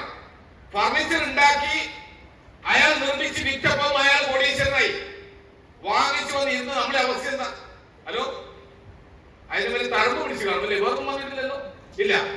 അങ്ങനെയാണെങ്കിൽ മലബാർ ഗോൾഡ്, ചെമ്മണ്ണൂരോ ആലുക്കാസോ ആരോ ആവട്ടെ, സ്വർണം വാങ്ങിച്ച് വിറ്റ് അവർ കോടീശ്വരനായി. വാങ്ങിച്ച് ഉപയോഗിച്ച് നമ്മളിപ്പോ സ്വർണ്ണം ഇപ്പൊ എവിടെ കിടപ്പുണ്ട്? ഏതോ സിനിമ ഇപ്പൊ താക്കോലെടുത്ത് ചോദിച്ചില്ലേ? അതേപോലെ സ്വർണ്ണം ഇപ്പൊ എവിടെയാണ്? അപ്പൊ അവിടെ കിടപ്പോട്ടെ. ഓക്കെ. അപ്പൊ പക്ഷെ വിറ്റ് ആൾക്കാർ കോടീശ്വരനായിരുന്നു കേട്ടോ. അങ്ങനെയാണെങ്കിൽ പലചരക്ക് സാധനം വാങ്ങിച്ച് വിറ്റ MA യൂസഫലി കോടീശ്വരനായി. വാങ്ങിച്ച് ഉപയോഗിച്ച് നമ്മുടെ അവസ്ഥ എന്താ? അപ്പൊ വാങ്ങിച്ച് വിൽക്കുന്നവരാണ് കോടീശ്വരനാണത്, ഉപയോഗിക്കുന്നവരല്ല. പക്ഷേ ഈ കമ്പനിയുടെ പ്രത്യേകത എന്താ അറിയോ? വാങ്ങിച്ച് ഉപയോഗിച്ചാൽ നല്ല ആരോഗ്യം കിട്ടും, വിൽക്കാൻ നല്ല കമ്മീഷനും കിട്ടും, നല്ല കാശെടുക്കാം, ഹെൽത്ത് കിട്ടും, വെൽത്ത് കിട്ടും. അതാണ് മൈലേജിന്റെ കമ്പനി. ഇതിനെ കുറിച്ച് നമ്മൾ പഠിക്കുന്നത്, മനസ്സിലാക്കുന്നത്. ഓക്കെ. അപ്പം പല ആൾക്കാരും ഇങ്ങനെ ചിന്തിക്കും, ഇതൊക്കെ ആൾക്കാർക്ക് പരിപാടിയല്ലേ? കാരണം നിങ്ങൾ എങ്ങനെയാണ് വിളിച്ചു വരുന്നത് അറിയത്തില്ല. ചിലപ്പോ കൈയും കാലം പിടിച്ചു കാണും അല്ലേ? ചിലപ്പോ ഏതൊക്കെ പറഞ്ഞിട്ടാണ് വന്നത് ഒരു കൊടുത്തും ഇല്ല. പക്ഷെ ഒന്ന് മനസ്സിലാക്കേണ്ടത്, മിക്ക ആൾക്കാർ പറയും ഞാൻ ചേർത്ത്, രണ്ടാൾ ചേർത്ത്, നാലാൾ ചേർത്തു, ഇത് മണിച്ചേനല്ലേ എന്ന് പറയാറുണ്ട്. മണിച്ചേൻ അതല്ല കേട്ടോ. അതിനൊക്കെ പിടിച്ച് പുറത്തേക്കൊണ്ടിരിക്കുക. പൈസ കൊടുത്ത് പൈസ എന്ന പരിപാടിയാണ് മണിച്ചേൻ. അവിടെ സർക്കുലേഷൻ ചെയ്യുന്ന മണിയാണ്. ഓക്കെ, പൈസയാണ്. അതുകൊണ്ടാണ് ഇത് മണിച്ചേൻ എന്ന് വിളിക്കുന്നത്. അതാണ് മണിച്ചേൻ. പക്ഷെ ഇത് മാർക്കറ്റിംഗാ. ഇനി ഈ സാധനം അല്ല കേട്ടോ നമ്മൾ വിൽക്കുന്നത്. ഇത് ഇന്ദുലേഖയുടെ ഒരു ഹെയർ ഓയിലാ. നിങ്ങൾക്ക് ബിസിനസ് ആണെന്ന് പറയാൻ വേണ്ടി മാത്രം പറയുന്നതാണ്. 100 മില്ലി ഹെയർ ഓയിലിന് 510 വിലയുണ്ട്. ഇത് പയസ്ലേടാ. ഇത് ഒരു റീറ്റെയിൽ ഷോപ്പിന്റെ ഒരു കസ്റ്റമർക്ക് വിൽക്കുന്ന റേറ്റ് ആണ്. പക്ഷേ ഹോൾസെയിൽ ഷോപ്പുകാരുമായി 490 രൂപക്കാണെങ്കിൽ അയാൾ ഈ കാശിന് വിൽക്കാൻ 20 രൂപ ലാഭം കിട്ടും. ഇതിന് ടിവിയിൽ പരസ്യമുണ്ട് ഇല്ലേ? ശരിയല്ലേ? ഈ ഒരു പ്രോസസ്സിന് എന്ത് പറയും? ആളെ പിടിക്കലെന്ന് പറയോ? ആളെ ചേർക്കലെന്ന് പറയോ? ഇല്ലല്ലോ. ഇതിന് പറയുന്നത് മാർക്കറ്റിംഗ്, അതായത് ബിസിനസ്, കച്ചവടം ചെയ്യുന്ന ഒന്നും. ശരിയാണോ? ശരിയല്ലേ? അങ്ങനെയാണെങ്കിൽ നമ്മള് സെൻസറുടെ പേസ്റ്റ് ഏത് തൂത്തുദേശം ആയിക്കോട്ടെ, അത് വിറ്റാൽ എന്താ? അത് വിറ്റ് കഴിഞ്ഞാൽ അതിനും വിളിക്കുന്നതേ കച്ചവടമല്ല, അല്ലാണ്ട് ആൾക്കാർക്കല്ല. ചില ആൾക്കാർ നമ്മള് ഷോപ്പിൽ പോയിട്ട് ഒരു പേസ്റ്റ് പറ്റി കോൺഗ്രസ് ക്ലോസ് എന്തെങ്കിലും അതിന് പൈസ സാധനം മേടിച്ച സമയത്ത് അയാൾ എന്നാ ചേർത്തു അങ്ങനെ പറയാറുണ്ടോ? ഇല്ലല്ലോ. അത് സാധാരണ കച്ചവടമാണ്. അങ്ങനെയാണെങ്കിൽ ഇന്ദുലേഖ പരസ്യത്തിനെ കേട്ട് ഞാൻ പരസ്യം പറഞ്ഞ ചിലപ്പോൾ അടി കൊടുക്കും. എന്നാലും പറയാം, മമ്മൂട്ടിന്റെ സൗന്ദര്യത്തിന്റെ രഹസ്യം ഇന്ദുലേഖ സോപ്പ് ടി വി നിങ്ങളും കണ്ട് ഞാനും കണ്ടു. ഇത് അവർക്ക് നിഷേധിക്കാനും പറ്റൂല.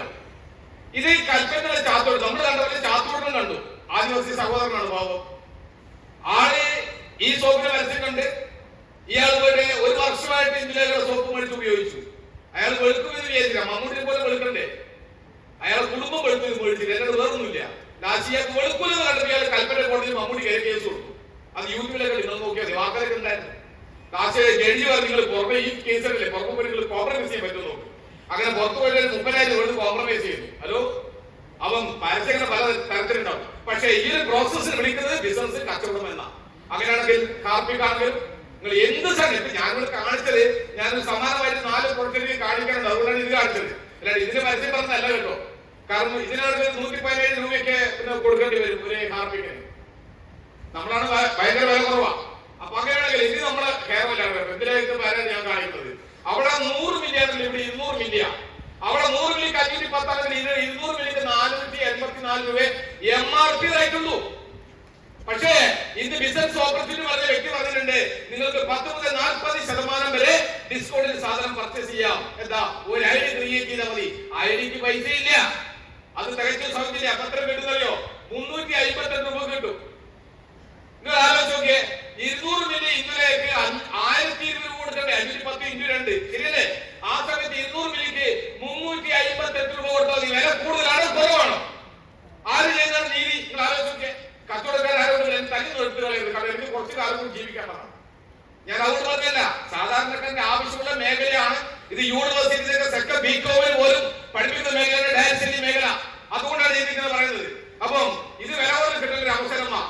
അപ്പം ഇതിലേക്ക് ബിസിനസ് ആണെങ്കിൽ ഇത് ബിസിനസ് അല്ലേ? പുതിയ ആൾക്കാരോട് ചോദ്യം, ഇത് കച്ചവടമല്ലേ? ഇതും കച്ചവടമാ. അങ്ങനെയാണെങ്കിൽ പേസ്റ്റ് അത് ഇതേപോലെ തന്നെ നിങ്ങൾ ആലോചിച്ച് നോക്കിയാൽ മതി. 150 ഗ്രാം പേസ്റ്റ് നിങ്ങൾ മറ്റേ ഓൺലൈനിൽ ഏത് വേണമെങ്കിലും അടിച്ചു നോക്കിക്കോ, എല്ലാത്തിനും വില കുറവാണ്. പക്ഷെ മൂല്യം കൂടുതലാ. 150 ഗ്രാമിന് 194 രൂപ, 143 രൂപ കിട്ടും. ഇപ്പൊ GST ചെറിയ വ്യത്യാസം കുറവുണ്ട്.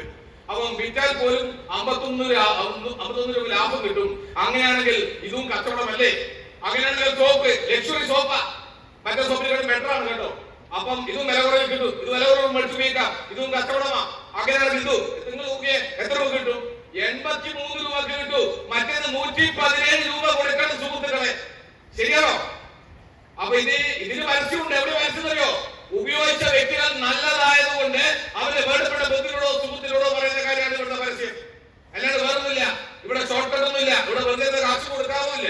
ആരും അങ്ങനെ എടുത്ത് വിചാരിച്ചത് തെറ്റുമാണ്. അപ്പൊ ഇങ്ങനെയൊക്കെയാണ് ഈ ബിസിനസിന്റെ ഒരുപാട് ഗുണങ്ങൾ വന്നത്. ഇനി ഇത് വിൽക്കുമ്പോൾ കിട്ടിയോ?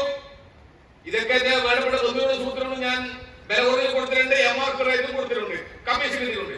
പക്ഷേ ഉപയോഗിച്ച ഒരുപാട് വെൽനസ് ഉൽപ്പന്നങ്ങൾ നല്ലതായതുകൊണ്ട് ഞാൻ എന്റെ ബന്ധുക്കളോട് സുഹൃത്തുക്കളോട് എല്ലാം പറഞ്ഞു, ഇവിടെ ആരോഗ്യത്തെ കുറിച്ച് പഠിക്കണം, മനസ്സിലാക്കണം.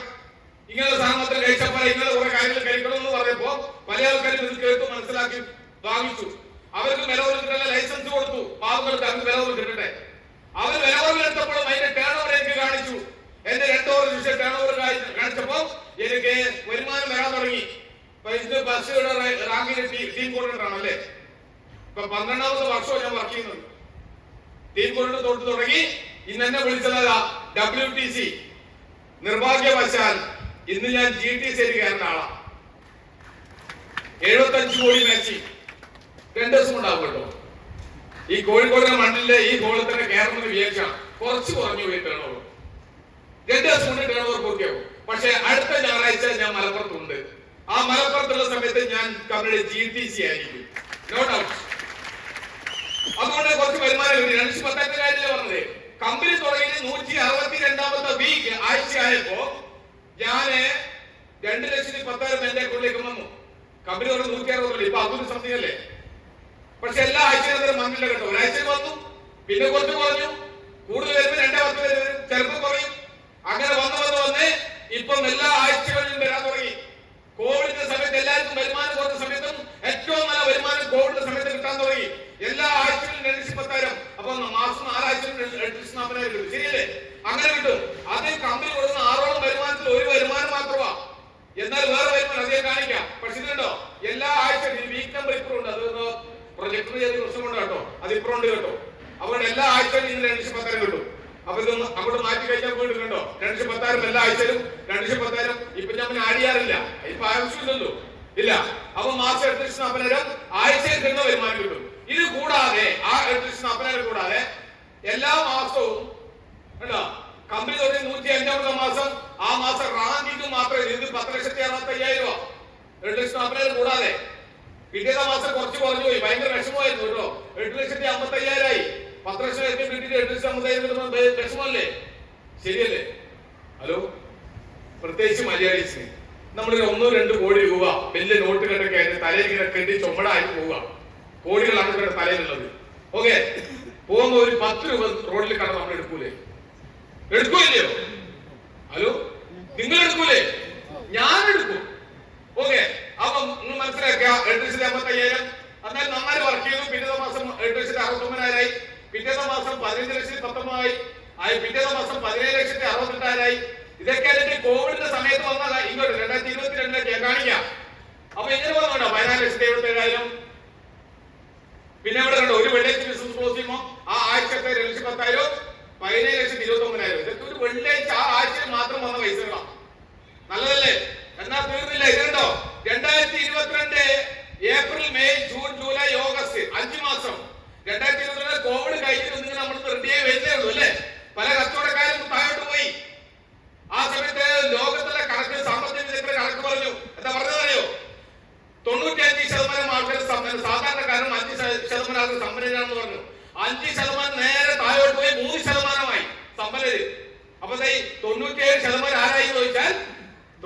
ഒന്ന് സാധാരണക്കാരനായി. ഓക്കെ, അപ്പൊ നിങ്ങളുടെ ഈ 3 മാസം 5 മാസം ഇങ്ങനെ കണ്ടോ, ഏപ്രിൽ മാത്രം 20,34,000, 16,18,000, 15,61,000, 32,40,000, 19,00,000 സംതിങ് കണ്ടോ.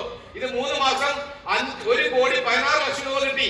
അതിന് കേരള സർക്കാരിനുണ്ടോ 1,83,000, 1,45, 1,40, 2,92,000, 1,74, 9 ലക്ഷം മേല കേരള സർക്കാരും ഇതേ 9 ലക്ഷം മേല എന്റെ വരുമാനത്തിന്റെ GST കൊടുത്തു. നല്ലതാണോ? എന്നാൽ ഇപ്പോഴൊരു സാധനം ഉണ്ടോ, income tax department, government of India, ഇത് ഫോം 16A, ഇത് മൈലേജ് കമ്പനി സോമപൂരാണ് വരുമാനം വരുന്നത്. എന്റെ പാൻ കാർഡ് നമ്പർ ഇവിടെ ഉണ്ട്. ജനുവരി 1 മുതൽ മാർച്ച് 31 വരെ 74 ലക്ഷത്തി സംതിങ് ആണ് ടാക്സ് അല്ലാതെ എന്റെ വരുമാനം. നല്ലതല്ലേ? ഒരു ലോറി ഡ്രൈവറിന് ചിന്തിക്കാൻ പറ്റൂ? ഇല്ല. പക്ഷേ ഈ കഴിഞ്ഞ കാലം വരെ ഒരു ദിവസം വിശ്രമിക്കാതെ നന്നായിട്ട് ഓടി ചെയ്തു. എന്താണെന്നറിയോ, മറ്റുള്ള മേഖലയിൽ നമ്മൾക്കെന്ത് സംഭവിച്ചു, നമ്മുടെ വരുമാനത്തിൽ നിന്ന് നമ്മുടെ ഫാമിലി കാര്യം പോയി. ഇനി ഇന്ന് എന്നെ കൊണ്ട് വിദ്യാഭ്യാസം, എന്നെ കൊണ്ട് കഴിവുള്ള ആൾക്കാർ എന്റെ കൂടെ വന്നതുകൊണ്ട് ഇന്ന് നാളെ ഞാൻ ഇല്ലെങ്കിലും എന്റെ ഭാര്യയ്ക്ക് വരുമാനം കിട്ടും. ഇനി ഭാര്യ ഇല്ലെങ്കിൽ എന്റെ മക്കൾക്ക്, മക്കളൊക്കെ സേഫ് ആക്കി കഴിക്കും. നല്ലതാണോ? ഇപ്പൊ 10 വർഷത്തിന് മുകളിൽ ഓസ്ട്രേലിയയിൽ ആരും ബന്ധമില്ല, അതൊക്കെ നല്ല കാര്യമല്ലേ? പിന്നെ സന്തോഷം കിട്ടും. ഒരു 6-7 രാജ്യത്തൊക്കെ ഓസിക്ക് പോയി. ഇനി പല സ്ഥലങ്ങളിലും ഇന്ത്യയിൽ പല സ്റ്റേറ്റിലും ഇങ്ങനെ യാത്ര ചെയ്യാൻ സാധിച്ചു. ഒരുപാട് ഗുണങ്ങൾ അങ്ങനെയും കിട്ടിയിട്ടുണ്ട്. ഓക്കെ, അപ്പം അതുകൊണ്ട് ഞാൻ ആദ്യം ചെറിയ വരുമാനം കിട്ടിയപ്പോൾ അന്ന് ഇഷ്ടമുള്ളൊരു മൊബൈൽ, അത് മോഡൽ വില ഔട്ടായി പോയപ്പോഴും ഞാൻ ഒന്ന് വാങ്ങിച്ചൊരു മൊബൈലാണ് കേട്ടോ. എനിക്ക് ഭയങ്കര ഇഷ്ടമായിരുന്നു ഒരാളെ കൈ കണ്ടിട്ട്. അപ്പൊ അങ്ങനെ ചെറിയ വരുമാനത്തിൽ പിന്നെ ഞാൻ ഈ ബിസിനസ്സിലൂടെ നെറ്റ്വർക്ക് മാർക്കറ്റിലൂടെ ആദ്യമായി എടുത്ത കാറാണ് ടാറ്റ ഇൻഡിക. എന്റെ രണ്ടാമത്തെ കാറാണ് ഫോർഡ് ഫിയസ്റ്റ. എന്റെ മൂന്നാമത്തെ കാറാണ് ഷെവർലെ ക്രൂസ്. നാലാമത്തെ കാറാണ് ബെലേനോ. ഇത് ഫാമിലി പോകാൻ വേണ്ടി അന്നേരം വാങ്ങിച്ചിട്ടുള്ള വണ്ടിയാണ്. എന്നാൽ 2018 ഞാൻ 86 ലക്ഷം എന്ന ജാഗ്രത വണ്ടി എടുക്കാൻ സാധിച്ചു. അതിനുശേഷം ഒരു ഇന്നോവ, കോവിഡ് സമയത്ത് ഇന്നോവയും കൂടി എടുത്തു. കാരണം റോഡെല്ലാം വളരെ ബിസിക്കാണല്ലോ, അപ്പൊ അവിടെ ഇന്നോവ എടുക്കട്ടെ. അപ്പൊ അങ്ങനെ ഇന്നോവ എടുത്തു. അതിനുശേഷം ഒരു കാരവൻ, കടന്നുറങ്ങിയിലേക്ക് പോകാം, അങ്ങനെ ഒരു കാരവൻ എടുത്തു. അപ്പൊ ഇതൊക്കെ യൂസ് ചെയ്യുന്നുണ്ട് ഇപ്പൊ. അപ്പൊ കോഴിക്കോട് മലപ്പറമ്പിൽ മൈലേജിന് വേണ്ടിയിട്ട് ഓരോ ഓഫീസല്ല 2 ഓഫീസ് വരെ ഇട്ടു. ഇവിടെ പല ആൾക്കാരും വരാറുണ്ട് അവിടെ. അപ്പൊ ഇങ്ങനെയൊക്കെ ചെയ്യാൻ സാധിച്ചിട്ടുണ്ട്. അതേപോലെ തന്നെ വയനാട് ജില്ലയിൽ തോണിച്ചെന്ന സ്ഥലത്തിൽ പ്രോപ്പർട്ടി എടുത്തു, റിസോർട്ട് പണിയാനാ. അപ്പം പക്ഷേ കുറച്ചുകൂടി സ്ഥലം കിട്ടാറ് കിട്ടി കഴിഞ്ഞാൽ നടക്കത്തുള്ളൂ. ഓക്കെ, ഇത് ഞാൻ താമസിക്കുന്ന ഫ്ലാറ്റാ. ഏകദേശം 3,104 സ്ക്വയർ ഫീറ്റ് ഞാൻ ക്യൂൺസ് ഫ്ലാറ്റ്. അതിൽ ഏറ്റവും ലക്ഷറി ഫ്ലാറ്റ് ആണ്. പണി കഴിയുമ്പോൾ 2.5 കോടി രൂപ വന്നു. അപ്പം അവിടെ ഏറ്റവും നല്ല കാർ 2 കാർ പാർക്കിങ്ങും കാര്യങ്ങളൊക്കെ അവിടുത്തെ ഏറ്റവും നല്ല ഫ്ലാറ്റ് ഇപ്പം ഏറ്റെടുക്കാൻ സാധിച്ചു. ഓക്കെ, ഇനി ഇത് കമ്പനിയുടെ ഔട്ട്ലെറ്റ് ആണ്. 650 ഔട്ട്ലെറ്റ് ഇന്ത്യയിലുണ്ട്. അതിലെ നമ്പർ 1 ഔട്ട്ലെറ്റ് ആയിട്ട് തെരഞ്ഞെടുത്ത ഒരു ഔട്ട്ലെറ്റ് ആണ് ഇത്. മട്ടന്നൂർ, കണ്ണൂർ മട്ടന്നൂരാണ്. അപ്പൊ ഏകദേശം 2 കോടി 3 കോടി ടേണവർക്ക് മാസം കിട്ടും അവിടെ. അപ്പം അങ്ങനെ ഇവിടെ 5-6 സ്റ്റാഫൊക്കെ ഉണ്ട്. ഓക്കെ, ഇത് ബൈക്കിന് വാങ്ങിക്കൊണ്ട വണ്ടിയാ. ഞാൻ പല സ്ഥലത്ത് യാത്ര ചെയ്യുമ്പോൾ എനിക്ക് കഴുത്തിന് വേദന വരുമ്പോൾ ആളുകൾ എടുത്ത് മസാജ് ചെയ്ത് തരും. എന്നോട് ഞാൻ ഡ്രൈവിംഗ് പഠിക്കുന്നത് ഞാൻ കുറെ ഓടിപ്പോയിരുന്നില്ലേ. ഞാൻ ഡ്രൈവിംഗ് പഠിക്കും. ആള് ഡ്രൈവിംഗ് പഠിക്കാൻ വിട്ടു. ഞാൻ വേഗം പഠിക്കാതെ ഞാൻ ലൈസൻസ് കിട്ടി കഴിഞ്ഞാൽ ഒരു വണ്ടി എടുത്തരും. ഒന്ന് മോട്ടിവേറ്റ് ചെയ്താ. ഈ സാധനം വാശിക്ക് പോയി പഠിച്ചു. പഠിച്ച ശേഷം ലൈസൻസ് കിട്ടിയപ്പോൾ ഈ ലൈസൻസ് ഞാൻ ലാപ്ടോപ്പിൽ ഒരുപാട് സ്ലൈഡുകൾ ഉണ്ടായിക്കൊണ്ടിരിക്കുമാണ്. ലൈസൻസ് തന്നെ മുഖത്ത് 2 തോണ്ടല്. ഞാൻ എന്തടി അന്നേരം പറഞ്ഞത് ലൈസൻസ് കിട്ടി, നിങ്ങളെല്ലാം പറഞ്ഞ വണ്ടി എടുത്തിരുന്നു. ഞാൻ പറഞ്ഞു എനിക്ക് ഏത് വണ്ടി വേണം? അന്നേരം പറഞ്ഞു എനിക്ക് മിനി കൂപ്പർ ഇവിടെ. എന്റെ കിളി പോയി. ഒരു 800 ഓടിച്ചൊക്കെയാണ് ഞാൻ വിചാരിച്ചത്. മിനി കൂപ്പർ അടിച്ചു നോക്കുമ്പോൾ 35-45 ലക്ഷം വരെ കണ്ടു.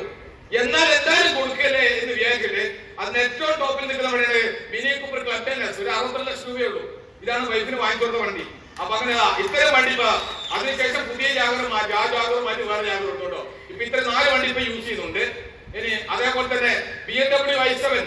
ഇനി ഞാൻ ടച്ചിങ് ഇപ്പൊ ഗോൾഡ് എക്സിക്യൂട്ടീവ് പറഞ്ഞത് അധികം വൈകാതെ പ്ലാറ്റിനം എക്സിക്യൂട്ടീവ്. അതിന് ഒറ്റ സ്റ്റെപ്പ് ഡയമണ്ടിനുള്ളൂ. ഡയമണ്ട് ആയി കഴിഞ്ഞാൽ 2.5 കോടി ഈ വണ്ടി നടക്കും. അങ്ങനെ ഒരുപാട് കാര്യങ്ങൾ എന്തറിയോ.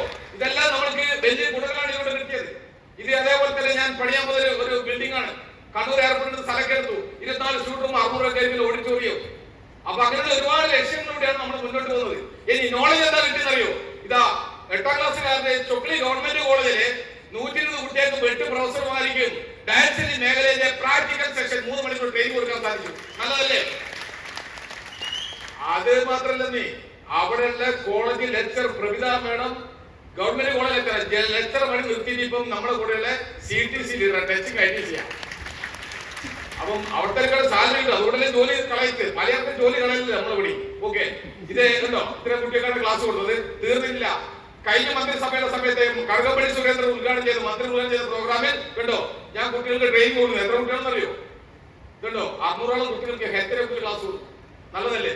ഒരു 3 മണിക്കൂർ. തീർന്നിട്ടില്ല. പാലക്കാട് കോളേജ് കുട്ടികൾക്ക് ഡ്രീംസിനെ കുറിച്ച് ട്രെയിനിങ് കൊടുത്തു. ഇതാ ഇവിടെ ഞാൻ ഉണ്ട് കേട്ടോ, കണ്ടോ, നല്ലതല്ലേ? അതിന്റെ ഒരു സുഖം നിങ്ങൾക്ക് ഇപ്പൊ പറഞ്ഞാൽ മനസ്സിലാവില്ല. പ്രൊഫസർമാരെ മുമ്പിൽ വെച്ചുകൊണ്ട് 8ാം ക്ലാസ്സുകാരൻ 2 ക്ലാസ് ട്രെയിനിങ് കൊടുക്കും കിട്ടുന്ന സുഖം വേറെ തന്നെയാണ്. ഞാനത് അസംഭാവമായിരുന്നു പറഞ്ഞില്ല, അന്ന് വിചാരിക്കട്ടെ. എന്റെ അച്ചീവ്മെന്റ്സ് കാണിച്ചതുകൊണ്ട് തള്ളുന്നതെന്ന് വിചാരിക്കരുത് കേട്ടോ. ഇത് എനിക്ക് കിട്ടിയോണ്ട് നിങ്ങൾക്ക് കിട്ടണമെന്ന് ഉറപ്പൊന്നുമില്ല. നിങ്ങൾക്ക് കിട്ടണമെങ്കിൽ നമ്മൾ ചെയ്തതുപോലെ നിങ്ങളും ചെയ്താൽ നിങ്ങൾക്ക് കിട്ടും. ഓക്കെ, അപ്പൊ അത് മനസ്സിലാക്കി തരാനാണ് നമ്മൾ നമ്മളെ വിജയരഹസ്യം പറയുന്നത് കേട്ടോ. അല്ലാണ്ട് പറഞ്ഞത് നമ്മളല്ലേ പോക്കറ്റ് പറയാത്തല്ല, അതൊന്നുമില്ല കേട്ടോ. നെറ്റ്വർക്ക് മാർക്കിൽ ഒരു ലീഡർമാർ അങ്ങനെ ചെയ്യുന്നതല്ല. നമ്മൾ കിട്ടിയാലും മറ്റോട് പറഞ്ഞാലല്ലേ അവര് ചെയ്യത്തുള്ളൂ, അല്ലേ? ഏതൊരു കമ്പനിയിൽ ജോലി ചെയ്യുന്നവർ ആരെങ്കിലും കോടീശ്വരനായിട്ടുണ്ടോ? ഉണ്ടോ? റിലയൻസിലോ MIS വഴിയോ ആരെങ്കിലും കോടീശ്വരനാക്കി അവിടുത്തെ തൊഴിലാളികളെ? പക്ഷേ 100 കണക്കിനല്ല 10,000 ആൾക്കാർ ഇവിടെ മൈലക്ഷര കോടീശ്വരന്മാരാ. നിങ്ങൾ ആലോചിച്ച് നോക്കിയേ. ഇവരൊക്കെ വളർത്തുന്ന എത്ര വലിയ ലെവലിൽ വരുന്ന ആൾക്കാരാ. അപ്പം ഞാനൊരു മാസം 36 ലക്ഷമൊക്കെ വാങ്ങിച്ചിട്ടുണ്ട് കേട്ടോ. എന്നാലും 50 ലക്ഷത്തിന് എത്തണം, ഭയങ്കര ടൈറ്റാ. കുറെ ഡ്രീമൊക്കെ ഉണ്ട്, കുറെ ആൾക്കാരെ സഹായിക്കണം. ഹലോ അല്ലേ? നമ്മുടെ കുടുംബത്തിന്റെ കാര്യത്തിൽ കുറെ ചാരിറ്റി ചെയ്യണം. തണൽ എന്ന് പറഞ്ഞ സംഘടന, തെരുവ് എന്ന് പറഞ്ഞ സംഘടന അവിടെ കോഴിക്കോട് ഇങ്ങനത്തെ കുറെ കാര്യങ്ങളൊക്കെ ചെയ്യുന്നുണ്ട്. കുറെ ഒന്നുമില്ല, വിദ്യാഭ്യാസം അധികം ചെയ്യാൻ പറ്റുന്ന കുട്ടികളെ പഠിപ്പിക്കണം. പഠിപ്പിക്കുന്ന കാര്യം പറയണ്ട, അതുകൊണ്ടാണ് അത് എടുത്തു പറയാത്തത്. അപ്പൊ അങ്ങനെയൊക്കെ ചെയ്യാൻ സാധിക്കണം. അല്ലാണ്ട് കുറെ കാശ് കിട്ടിയിട്ട് നമ്മളത് അങ്ങോട്ട് കൊണ്ടുപോകുന്നില്ലല്ലോ. കൊണ്ടുപോകുമോ? ഇല്ല. മാക്സിമം അറിയോ, മയക്കുമരുന്നോ കഞ്ചാവോ മദ്യമോ ഒന്നും ഓർഗൻസ് നശിക്കുന്ന ഒരു സാധനം യൂസ് ചെയ്യാൻ പാടില്ല. പക്ഷേ മാക്സിമം നമ്മൾ ഈ ലോകത്ത് മരിക്കുന്നത് വരെ എൻജോയ് ചെയ്ത് സന്തോഷത്തോടെ ജീവിക്കണം. അത് നമ്മളെ സഹായിക്കുന്ന എല്ലാവർക്കും നമ്മുടെ കുടുംബക്കാർക്ക് അവരെ കെയർ ചെയ്യണം. ഇങ്ങനെ കിട്ടി. അതുകൊണ്ട് എന്താ സംഭവിച്ചു പറയോ? ഇതുണ്ടോ, കേരള കൗമുദി പത്രത്തിൽ വന്നു, ഒക്ടോബർ 8 പത്രം, സോമവാടം. ഹലോ, സാമൂഹ്യവാടം എന്ന് കേട്ടിട്ടുണ്ട്. സോമവാടം നിങ്ങൾ ഇപ്പല്ലേ കേൾക്കണേ? അതാണ്. അപ്പൊ ഇങ്ങനെ എന്റെ പേര് സോമവാടം. അപ്പൊ ഇങ്ങനെ പത്രത്തിൽ ഹാഫ് പേജിൽ വന്നു. അതിനുശേഷം പിന്നീട് പത്രത്തിൽ പിന്നെയും വന്നു കേട്ടോ, കേന്ദ്രമന്ത്രിയുടെ അവാർഡ്. അന്ന് V മുരളീധരൻ കേന്ദ്രമന്ത്രി. അങ്ങനെയും കിട്ടി. തീർന്നിട്ടില്ല.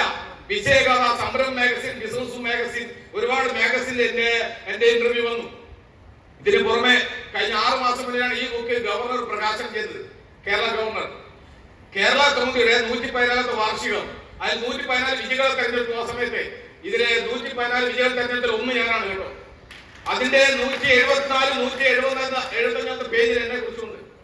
ഹലോ, ഞാൻ പറഞ്ഞില്ലേ ആരോഗ്യം കിട്ടും, അദ്ദേഹം കുഴപ്പമൊന്നുമില്ല കേട്ടോ.